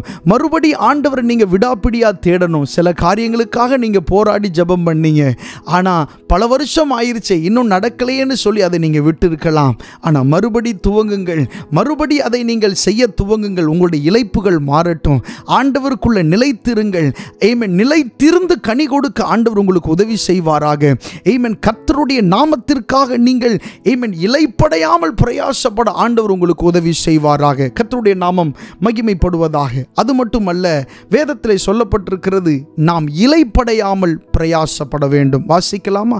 வெளிப்படுத்தின விசேஷம் 2ஆம் அதிகாரம் 3வது வசனத்தை வாசிக்கலாம். வெளிப்படுத்தின விசேஷம் 2வது அதிகாரம் 3வது வசனம். நீ சகித்து கொண்டிருக்கிறதையும் பொறுமையாயிருக்கிறதையும் என் நாமத்தின் நிமித்தம் இளைப்படையாமல் பிரயாசப்பட்டதையும் அறிந்திருக்கிறேன். எபேசு சபையின் தூதனுக்கு ஆண்டவர் எழுதும்போது இப்படி எழுதுகிறார்.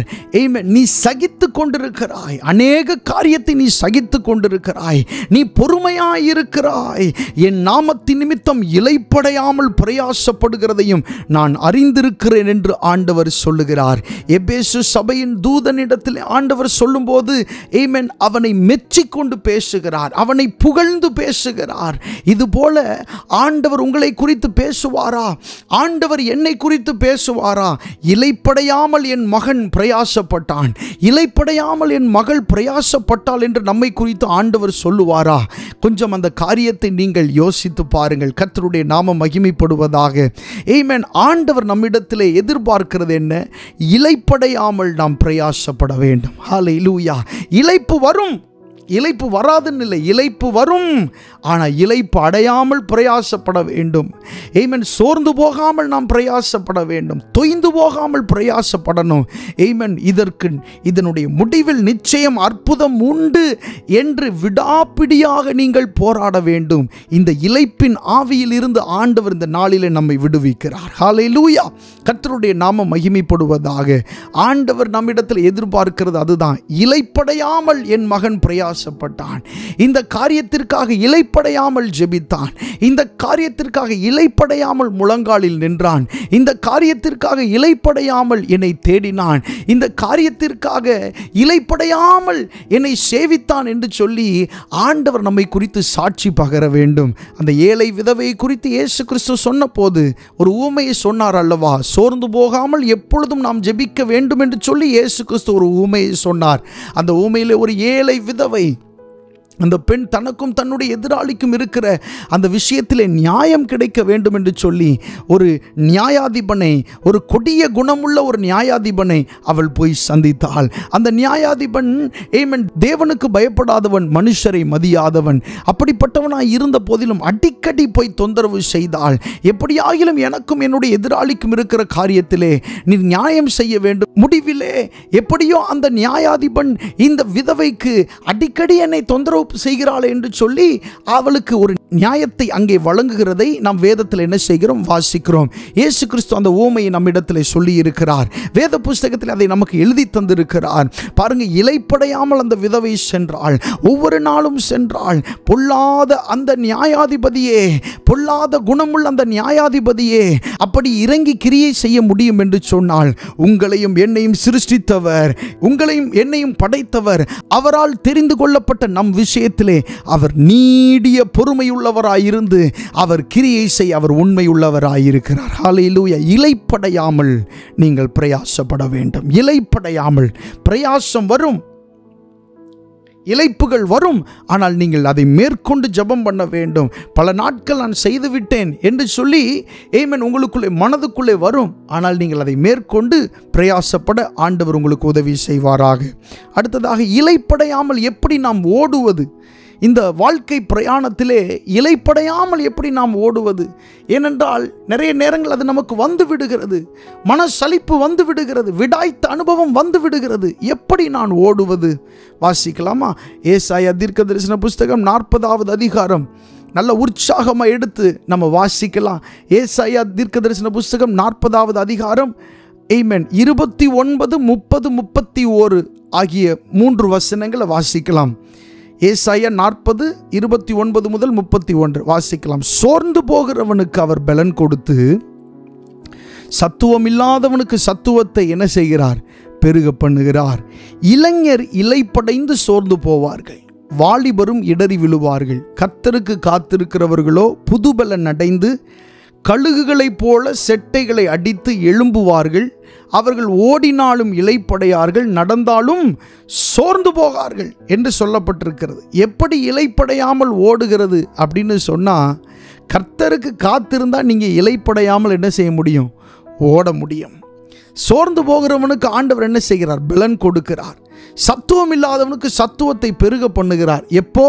அவன் கர்த்தருக்கு காத்திருக்கும் போது. நீங்கள் ஆண்டவருக்கு காத்திருந்தீங்கன்னா உங்களுக்கு அவர் பலன் தருகிறார். ஆமென். நம்முடைய ஆண்டவர் பலத்தை தருகிறவர். அவர் நம்முடைய பலனாகிய கர்த்தர். அதனால தான் தாவீது சொல்லுகிறார், என் பலனாகிய கர்த்தாவே உம்மில் அன்பு கூறுகிறேன் என்று தாவீது சொல்லுகிறாரே. அப்போது நமக்கு பலன் எங்கேருந்து வருகிறது? தேவனுக்கு காத்திருப்பதினாலே, ஜெபம் பண்ணுவதினாலே நமக்கு பலன் வருகிறது. ஆமென். சத்துவமே நமக்கு இல்லாமல் இருக்கலாம். ஐயா, உங்களுக்கு சத்துவம் இல்லாமல் இருக்கலாம். ஆனால் நீங்கள் கர்த்தருக்கு காத்திருக்கிறவங்களா இருந்தீங்கன்னா உங்களுக்குள்ள சத்துவம் பெருகும், உங்களுக்குள்ளே ஆவியின் பலன் பெருகும். ஏனென்றால் நீங்கள் மனுஷனுக்கு அல்ல காத்திருக்கிறது, கர்த்தருக்கு காத்திருக்கிறீர்கள். ஹல்லேலூயா. அடுத்து 30வது வசனத்தில் சொல்லப்பட்டிருக்கிறது, இளைஞர் இளைப்படைந்து சோர்ந்து போவார்கள். இளைஞர்கள் இளைப்படைந்து என்ன செய்வார்களாம்? சோர்ந்து போவார்கள். இந்த இளமை அப்படின்னு சொல்லும்போது நல்ல பலன் இருக்கும், சரீரத்தில் நல்ல பலன் இருக்கும். அப்போ அந்த பலத்தினாலே எதையாகிலும் செய்து விடலாம் என்று இளைஞர்கள் நினைப்பார்கள். ஆனால் வேதம் சொல்லுகிறது, இளைஞர் இளைப்படைந்து சோர்ந்து போவார்கள். அந்த மாம்சீக பலனை கொண்டு ஆண்டவருக்கென்று நாம் எதுவும் செய்ய முடியாது. அதை வைத்து வெளிப்பிரகாரமான காரியங்களை செய்யலாம். ஆனால் நமக்குள்ளே ஆவியின் பலன் இருந்தால் மட்டுமே கர்த்தருக்கேற்ற காரியங்களை செய்ய முடியும். இங்கே சொல்லப்பட்டிருக்கிறது, வாலிபரும் இடறி விழுவார்கள். வாலிபர்கள் எப்படி விழுவார்களாம்? இடறி விழுவார்கள். ஆனால் யாரு கழுகுகளைப் போல எழும்புவாங்கன்னா, கர்த்தருக்கு காத்திருக்கிறவர்களோ. ஹல்லேலூயா. உங்களுடைய வலது கரத்தை எடுத்து உங்களுடைய இருதயத்தில் வைத்து சொல்லுங்க, ஆண்டவரே, உமக்கு காத்திருக்கிறவனாய், உமக்கு காத்திருக்கிறவளாய் என்னை மாற்றும். ஹல்லேலூயா. சொல்லுங்க, ஆண்டவரே, உமக்கு காத்திருக்கிறவனாய் என்னை மாற்றும். ஆண்டவரே, இந்த உலகத்தில் எத்தனையோ காரியங்கள் இருக்கலாம், ஆனால் ஆண்டவருக்கு காத்திருக்கிறதை போன்ற ஒரு மிகப்பெரிய ஒரு உன்னத அனுபவம் இந்த உலகத்தில் எதுவுமே இல்லை. ஒருவேளை முதல் சில நாட்கள் கடினமாக இருக்கலாம், ஆனால் கர்த்தருக்கு காத்திருக்கிறதை போன்ற ஒரு பெரிய விஷயம், ஒரு நன்மையான விஷயம் அல்ல. ஆமென். அவர் சோர்ந்து போகிறவனுக்கு பலன் கொடுப்பார். உங்களுக்கு ஆண்டவர் பலன் கொடுப்பார். சத்துவம் இல்லாத உங்களுக்கு சத்துவத்தை பெருக பண்ணுவார். பாருங்க, இங்கே சொல்லப்பட்டிருக்கு, சத்துவம் இல்லாதவனுக்கு சத்துவத்தை பெருக பண்ணுவார் அப்படின்னு எழுதப்பட்டிருக்கு. ஐயா, கொஞ்சம் சத்துவம் இருந்துச்சுன்னா அதை பெருக பண்ணலாம். கொஞ்சம் மாவு இருந்தால் அதை வேற ஏதாவது போட்டு மிக்ஸ் பண்ணலாம். ஆனால் ஒன்றுமே இல்லை, சத்துவம் இல்லை, இல்லாததை பெருக பண்ணுவாராம். இல்லாததில் எப்படி பெருக்கம் வரும்? மல்டிப்ளை எப்படி அதில் பண்ண முடியும்? ஒன்றுமே இல்லை. ஏதாவது இருந்தால் ஒன்று இருந்தால் 2 ஆக முடியும், 2 இருந்தால் 4 ஆக முடியும். ஆனால் ஒன்றுமே இல்லை, இல்லாததை எப்படி பெருக பண்ண முடியும்? அதுதான் கர்த்தர். ஹல்லேலூயா. இல்லாததை பெருக பண்ணுகிறவர் தான் கர்த்தர். ஆமென். இது உலகத்துக்கு பைத்தியமாக தெரியும். நம்மளை நம்ப மாட்டாங்க, நம்ம சொல்கிறத நம்பவே மாட்டாங்க. ஆண்டவர் இப்படி சொன்னார்னு சொன்னால் நம்பவே மாட்டாங்க. ஆனால் அனுபவித்தவர்களுக்கு தெரியும். ஹல்லேலூயா. நம்முடைய ஆண்டவர் சத்துவம் இல்லாதவனுக்கு சத்துவத்தை பெருக பண்ணுகிறார். இல்லாதவைகளை இருக்கிறவைகளைப் போல அழைக்கிறவர். ஆமென். அவர் இல்லாதவைகளை இருக்கிறவைகளைப் போல நம்முடைய ஆண்டவர் அழைக்கிறார். கர்த்தருடைய நாமம் மகிமைப்படுவதாக. அடுத்து ஒரு வசனத்தை வாசிக்கலாம். வாசித்து நாம் தியானித்து முடிக்க போகிறோம்.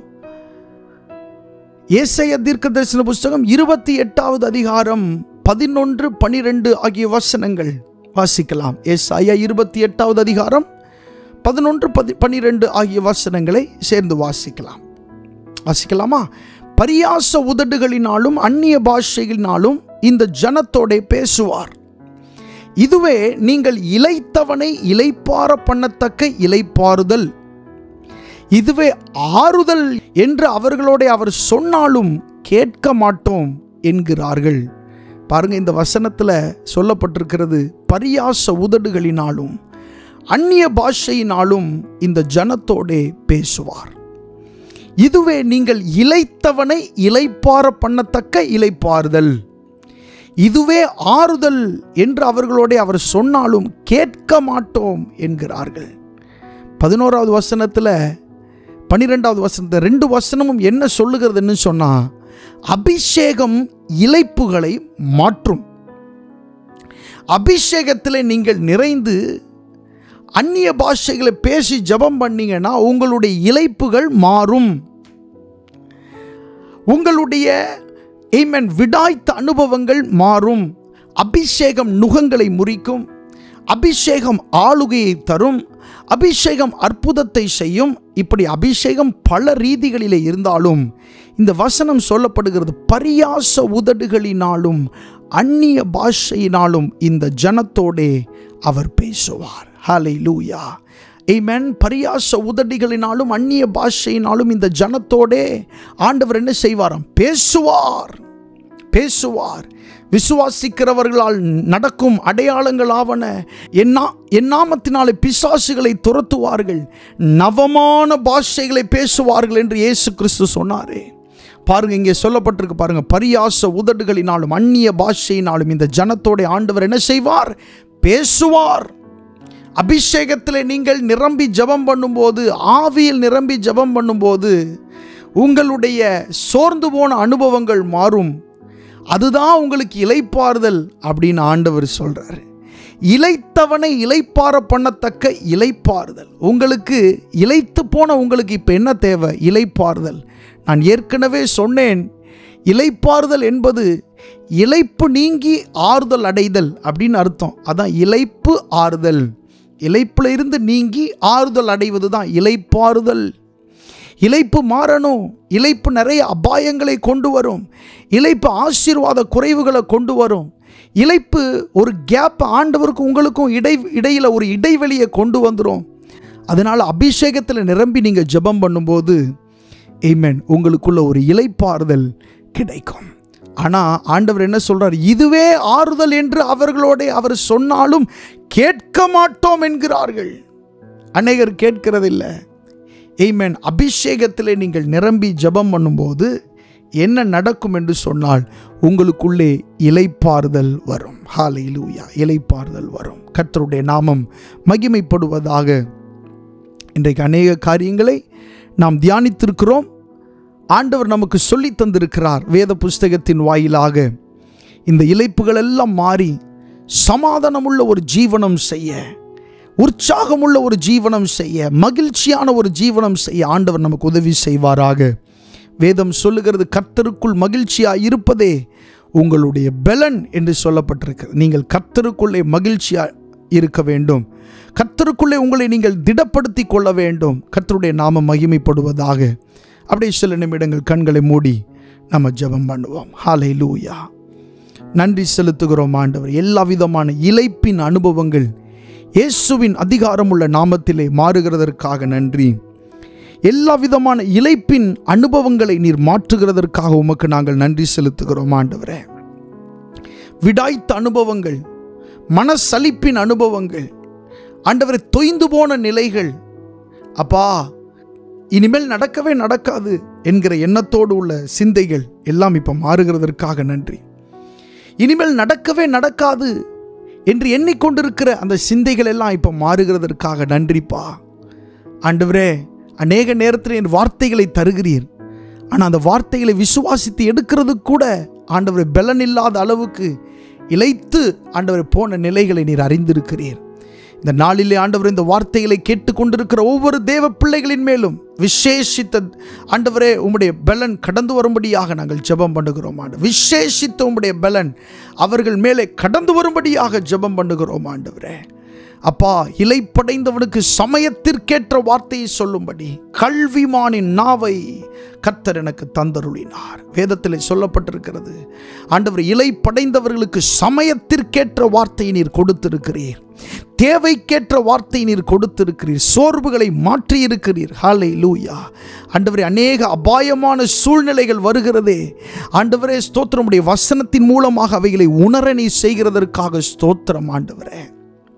ஹல்லேலூயா, ஹல்லேலூயா, ஹல்லேலூயா. அபிஷேகம் இளைப்புகளை மாற்றும். அபிஷேகம் தொய்ந்து போன நிலைகளை மாற்றும். அபிஷேகம் மனக்குழப்பங்களை மாற்றும். அபிஷேகம் மன சலிப்பை மாற்றும். ஹல்லேலூயா. நன்றி செலுத்துகிறோம் ஆண்டவரே. பரிசுத்த ஆவியானவரே, உமக்கு நாங்கள் நன்றி செலுத்துகிறோம். இந்த நாளிலே வசனத்தை கேட்ட ஒவ்வொரு தேவ பிள்ளைகளையும் நீர் ஆசீர்வதிப்பீராக.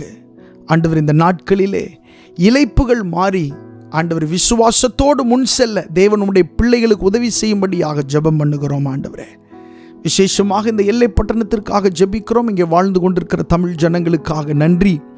ஆண்டவரே, ஸ்தோத்திரம். ஆண்டவரே, அவர்கள் உம்மை அறிந்து கொள்ள, ஆண்டவரே, அவர்கள் ரட்சிக்கப்பட்டு உம்முடைய நாமத்தை ஆண்டவர் அறிந்து கொள்ள தேவன் அவர்களுக்கு உதவி செய்வீராக. இருளடைந்த அவர்களுடைய இருதயத்திற்குள்ளே உம்முடைய ஒளி பிரகாசிப்பதாக இயேசுவின் நாமத்தினாலே. ஹல்லேலூயா. ஆண்டவரே, ஸ்தோத்திரம். ஆண்டவரே, வேதத்திலே சொல்லப்பட்டிருக்கிறது, மரண இருளின் திசையில் இருக்கிற ஜனங்கள் பெரிய வெளிச்சத்தை கண்டார்கள்னு சொல்லப்பட்டிருக்கிறது.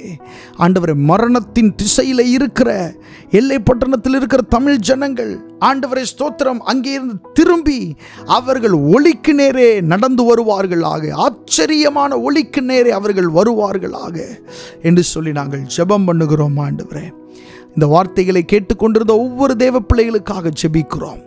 ஆண்டவரே, இளைப்புக்கு முக்கியத்துவம் கொடுக்காமல், மனசலிப்புக்கு முக்கியத்துவம் கொடுக்காமல், ஆண்டவரே உம்முடைய வசனத்திற்கும் ஜெபத்திற்கும் முக்கியத்துவம் கொடுக்க தேவன் உதவி செய்யும்படியாய் ஜெபிக்கிறோம். ஆண்டவரே, பலவீனப்பட்டவர்களுக்காக, பலவீனமானவர்களுக்காக ஜெபிக்கிறோம். ஆண்டவர், இந்த நாளிலே கர்த்தர் எனக்கு ஏதாவது செய்தே ஆக வேண்டும் என்று எதிர்பார்ப்போடு ஆண்டவரை பங்கு பெற்று கொண்டிருக்கிற ஒவ்வொருவருக்காக ஜெபிக்கிறோம். தேவன் அவர்களுக்கு ஆண்டவரை நல்ல செய்திகளை நீர் தருகிறதற்காக நன்றி செலுத்துகிறோம். ஆண்டவரே, எல்லாவற்றையும் உடைய பாதத்திலே சமர்ப்பிக்கிறோம். ஆசீர்வதியும் பலப்படுத்தும் இயேசுவின் நாமத்தில் கேட்கிறோம் நல்ல பிதாவே. ஆமேன், ஆமேன். கர்த்தர் உங்களை ஆசீர்வதிப்பாராக. God bless you. Amen.